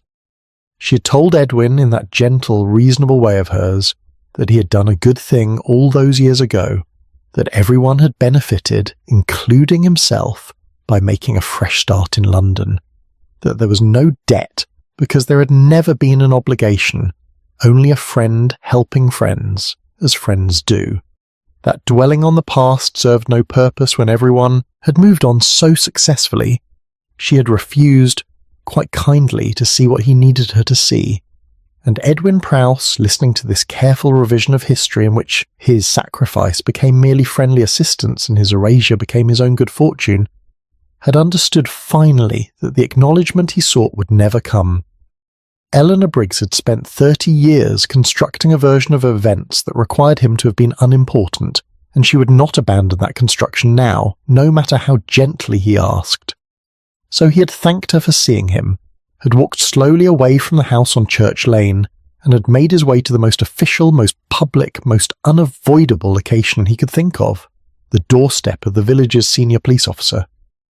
If Eleanor Briggs would not acknowledge him privately, then he would ensure that his death, at least, could not be quietly dismissed. It was not revenge, Miss Marple thought. It was simply the last resort of someone who had been patient for 3 decades and had finally understood that patience would change nothing. He could not force Eleanor Briggs to remember him, but he could ensure that his death would be noticed, recorded, investigated, that for once his existence would be officially registered rather than politely forgotten. He had chosen that doorstep deliberately, knowing it would create exactly the sort of public incident that Eleanor Briggs would find most uncomfortable. And then, his choice made, he had waited for his failing heart to make good on the threats it had doubtless been giving him for months or years. The cruelty of it, Miss Marple reflected, was not in Edwin Prowse's final act, but in the 30 years of silence that had preceded it. Eleanor Briggs had chosen convenience over recognition, had chosen her own comfort over his dignity, and had convinced herself that this choice was actually kindness. And Edwin Prowse had died trying to prove that erasure, no matter how gently administered, was not the same as kindness at all. Chapter 9. Miss Marple Restores the Order of Events. Miss Marple requested an audience with Mrs. Eleanor Briggs on Friday afternoon, and if Mrs. Briggs was surprised by the formality of the request, delivered by note rather than casual encounter, she gave no sign of it in her reply. She would be delighted to receive Miss Marple for tea at 4 o'clock. The drawing-room at the Briggs residence was exactly what one might expect from a woman of Eleanor Briggs' position. Tastefully furnished without ostentation, comfortable without being casual, reflecting decades of careful curation. Photographs in silver frames dotted the mantelpiece and side tables, her late husband, her children, her grandchildren, committee gatherings, charitable events. The visual chronicle of a life well lived and properly documented. Mrs. Briggs herself presided over the tea tray with practised grace, her movements economical and assured. She was dressed in dove grey, her silver hair arranged with its usual precision, and her expression carried that quality of patient attention that suggested she knew this was not a social call, but was prepared to maintain the fiction for as long as necessary. "I've been expecting you, Miss Marple," she said, handing across a cup of tea with steady hands. "I imagine you've been making inquiries." "I have had several conversations," Miss Marple acknowledged, "including one with your mother, who was kind enough to share her recollections of events from many years ago." A flicker of something, resignation perhaps, or merely acknowledgement, crossed Mrs. Briggs's face. "I see. Then you know about Edwin's assistance to my family." "I know that he helped resolve a difficulty involving your brother, at considerable personal cost, and that he left the area shortly thereafter." Miss Marple paused. "I also know that he returned 3 weeks ago, and that you saw him on the evening before he died." Mrs. Briggs set down her teacup with careful precision. "Yes, he came to my house. I wasn't expecting him. He'd given no warning of his visit. When I returned from my daughter's that evening, he was waiting by the gate." "What did he want?" "To talk about the past, to—" Mrs. Briggs hesitated, choosing her words with evident care. "To discuss what had happened all those years ago, and what it had meant to him." Miss Marple waited, her own teacup balanced on her knee, her expression one of gentle encouragement. "He wasn't angry," Mrs. Briggs continued. "I want to be clear about that. He wasn't making accusations or demands. He simply wanted to talk about what he had done and why, and to hear me acknowledge it. He said he had spent 30 years in London, working in an office, living in rooms not very different from Mrs. Clement's, and that he'd never married, never formed the attachments he might have, because he'd never quite been able to move beyond that summer when he'd given up everything he had." "And what did you say to him?" Mrs. Briggs rose and moved to the window, looking out at her well-tended garden with an expression that suggested she was seeing something quite different from the ordered flower beds. "I told him that I was grateful for what he had done, that my family had been grateful, that we'd all appreciated his kindness at a difficult time." Her voice remained steady, but there was a strain beneath the composure. "I explained that everyone had benefited from his actions. My brother had gone on to have a successful career in law, I had married well and raised a family, and Edwin himself had surely found opportunities in London that he would never have had in the villages. But that wasn't what he needed to hear. No, the word came quietly. He needed me to say that I understood he'd sacrificed everything for me. Not for my family, not for the general good, but specifically for me, because he loved me, and I had asked him to help." Mrs. Briggs turned from the window, and for the first time, Miss Marple saw genuine distress in her expression. He needed me to acknowledge that I had accepted his sacrifice, knowing full well what it would cost him, and that I had then cut all contact because maintaining it would have been inconvenient for the new life I was building.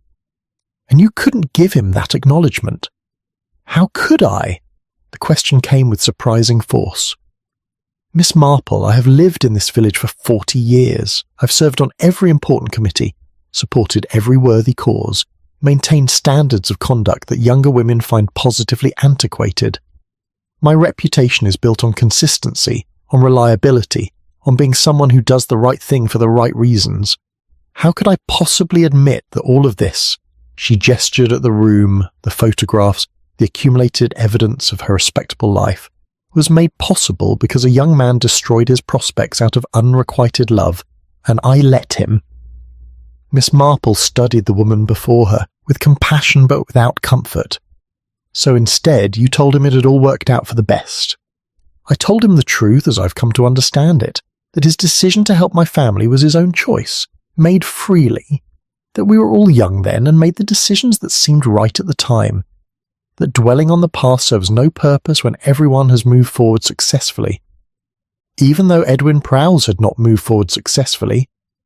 Mrs. Briggs's shoulders sagged slightly. He seemed diminished. Not physically, though he was certainly not well, but as though life had worn him down gradually over the years. He told me he had worked in the same office for 28 years, doing the same clerical work, living in the same 2 rooms.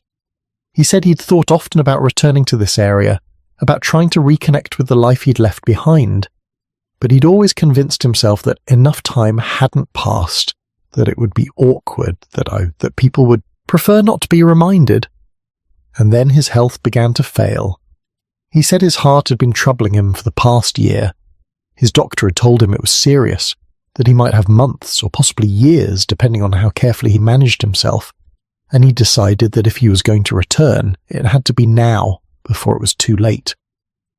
Mrs. Briggs returned to her chair, but she did not resume her tea. Instead, she sat with her hands folded in her lap, looking older than she had at the beginning of their conversation. "I saw him to the door," she said quietly. "I told him I hoped he would enjoy the remainder of his stay in St. Mary Mead, that perhaps we might encounter each other at church or about the village."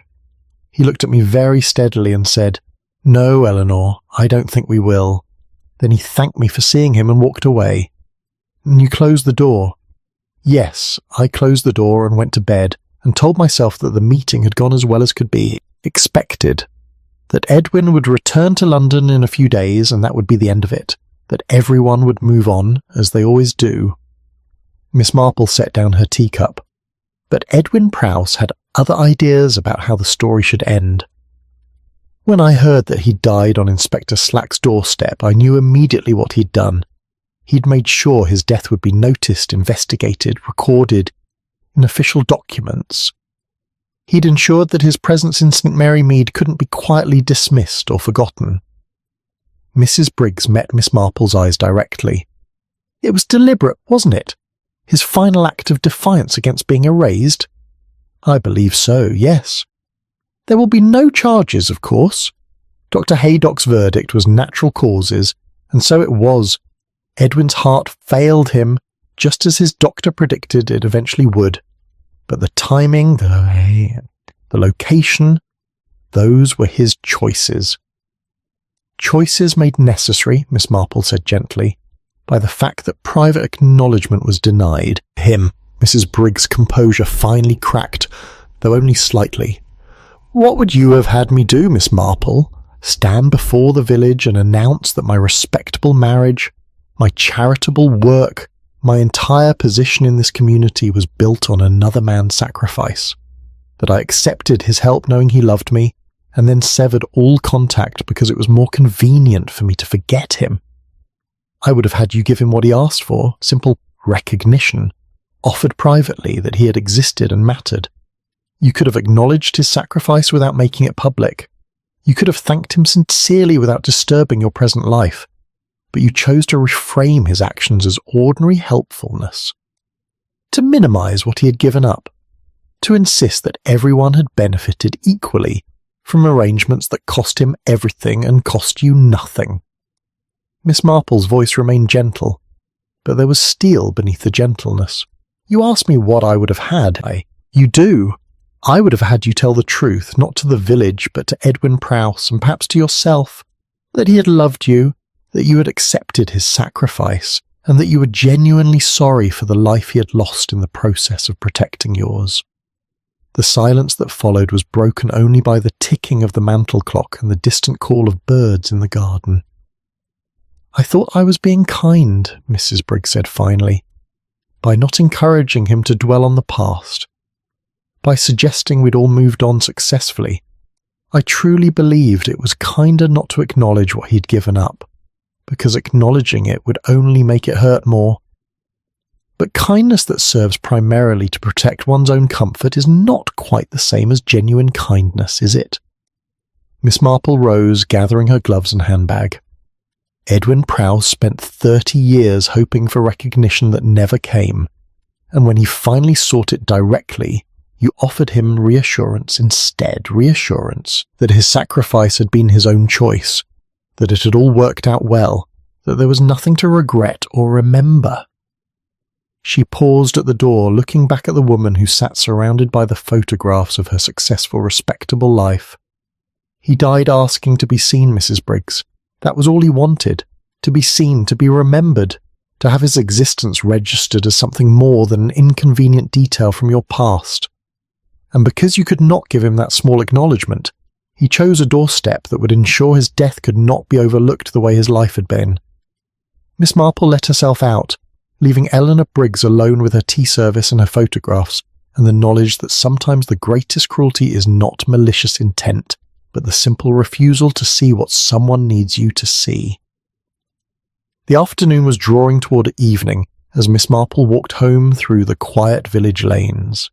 There would be no scandal, no public reckoning, no dramatic denouement.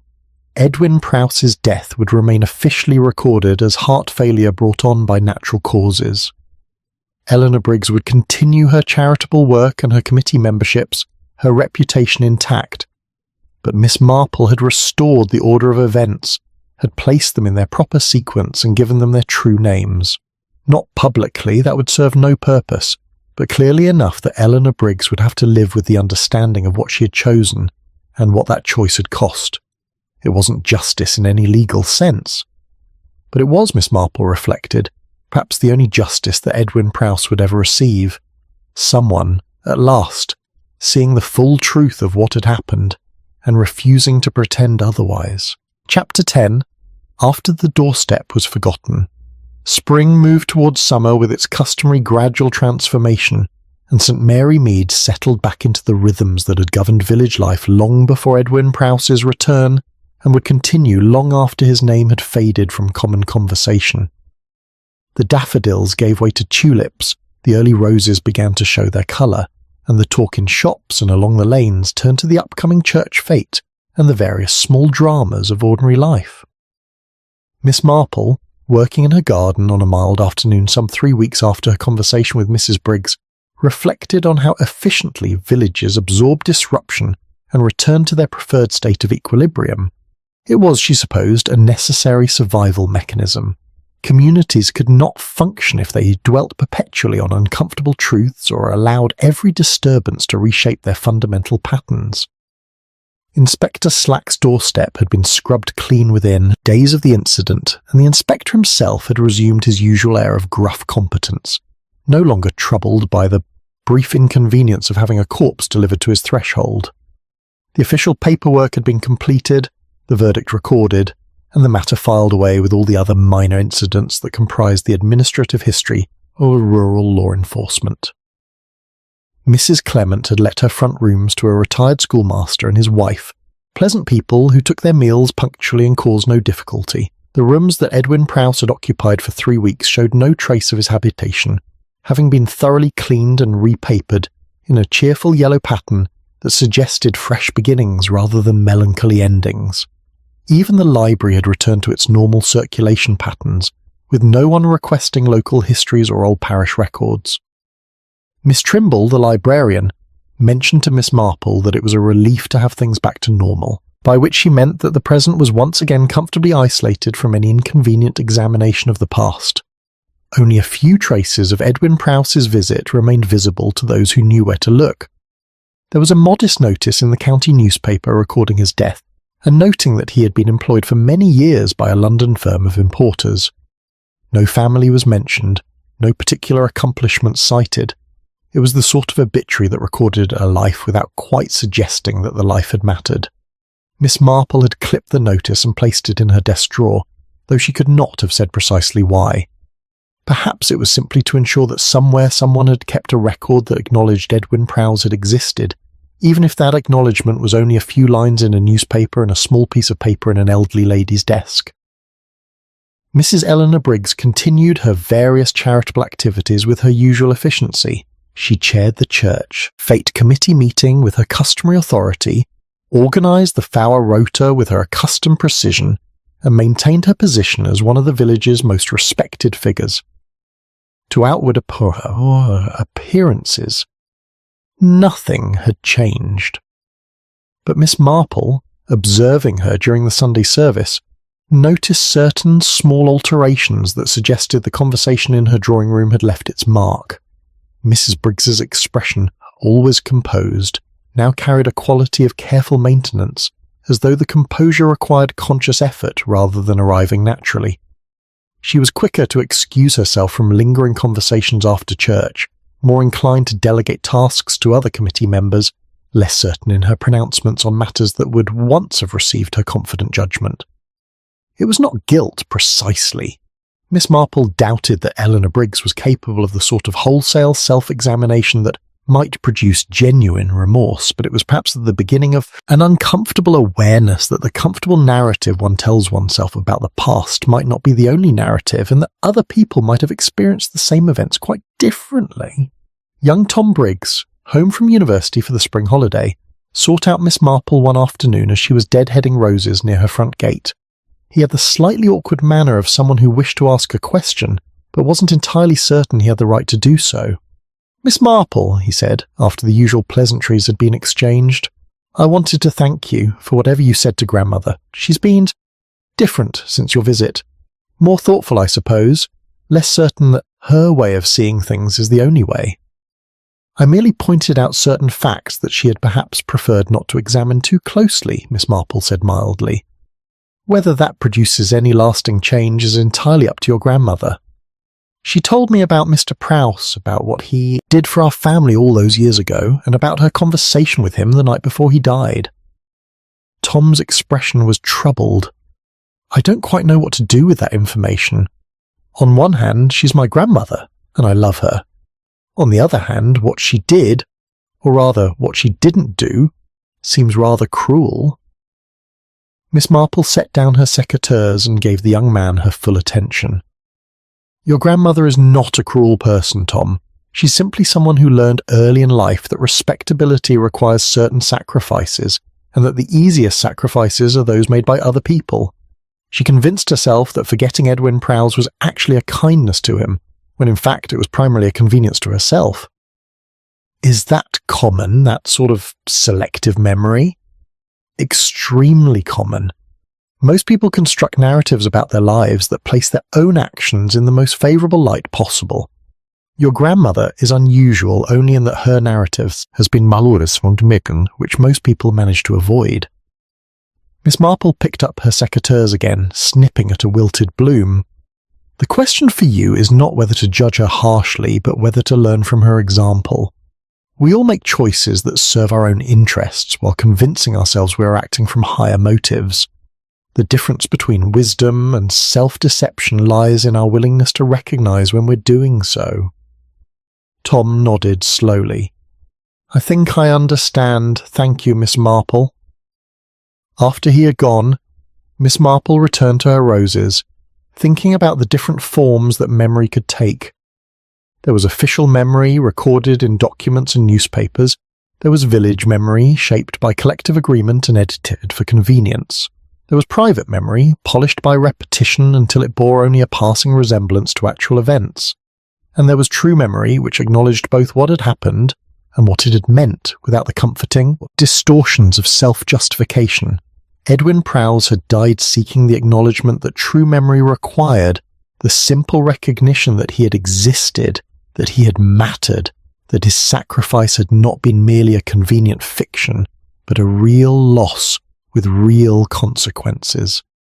He had not received that acknowledgement in life, and his death had been his final attempt to ensure that his existence would be registered somewhere, in some official capacity that could not be quietly erased. In the end, he had succeeded in a limited way. His death had been noticed, investigated, and recorded, but the larger truth of why he had died where he had, and what that choice had meant, would likely remain known only to a few people. Mrs. Briggs, who would prefer not to think about it, Miss Marple, who would remember it with compassion, and perhaps young Tom, who might carry it forward as a cautionary tale about the ease with which one person's sacrifice can become another person's convenient forgetting. The church fete took place on a bright Saturday in early June, with all the customary stalls and activities that had marked such events for generations.